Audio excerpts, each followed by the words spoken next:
అతి తక్కువ వడ్డీ రేట్లకే పొందండి Punjab national bank home loans, car loans. Zero processing fee, zero documentation charges. వెంటనే మీ బ్రాంచ్ ని సంప్రదించండి.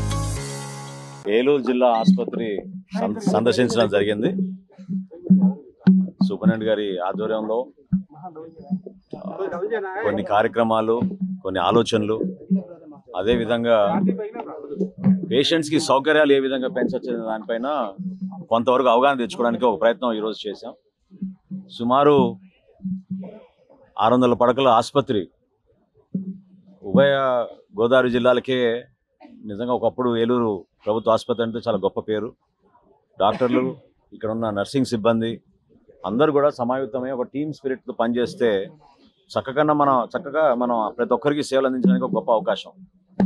జిల్లాలు విభజించిన తర్వాత ఇప్పుడు ప్రత్యేకంగా మన ఏలూరు జిల్లాకి ఇటువంటి ఆసుపత్రి ఉండడం మనం చాలా అదృష్టంగా భావించాలి.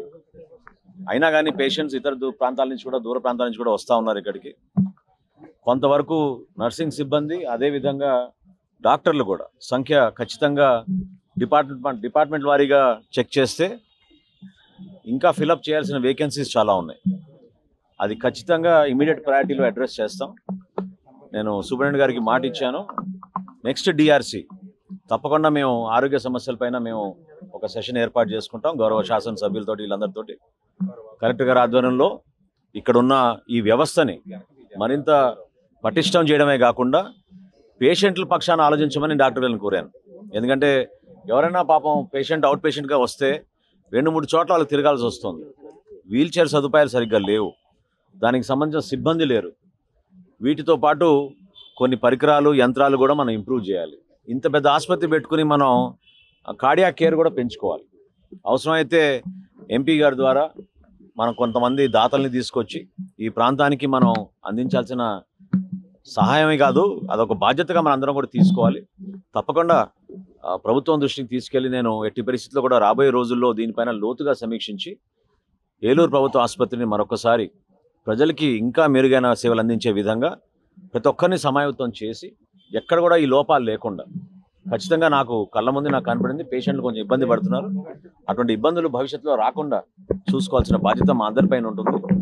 ఇక్కడ మనకు అన్ని విధాలుగా సేవలు అందించాలి మనం. అంతేగాని ఇక్కడి నుంచి మనం మీరు విజయవాడ తరలివెళ్ళండి, ఇతర హాస్పిటల్ తరలివెళ్ళండి అనే విషయం రాకుండా ప్రాథమిక చికిత్సతో పాటు అవసరమైతే స్పెషాలిటీ చికిత్స కూడా మనకి ఇక్కడే జరిగే విధంగా ఒక ప్రణాళిక సిద్ధం చేసుకోవడానికి మేము అందరం కూడా సమాయత్తం అవుతాం. Thank you. సెక్యూరిటీ నుంచి సూపరింటెండెంట్ వరకు పేషెంట్ల పట్ల చాలా ఇదిగా మాట్లాడుతుంది. చేద్దాం అండి, మీ అందరి సలహాలు తీసుకుని తప్పకుండా చేద్దాం. చెప్పారు గౌరవ ప్రజాప్రతినిధులు నా దృష్టికి తీసుకొచ్చారు. కొన్ని కేసెస్ రెఫర్ చేస్తున్నారు.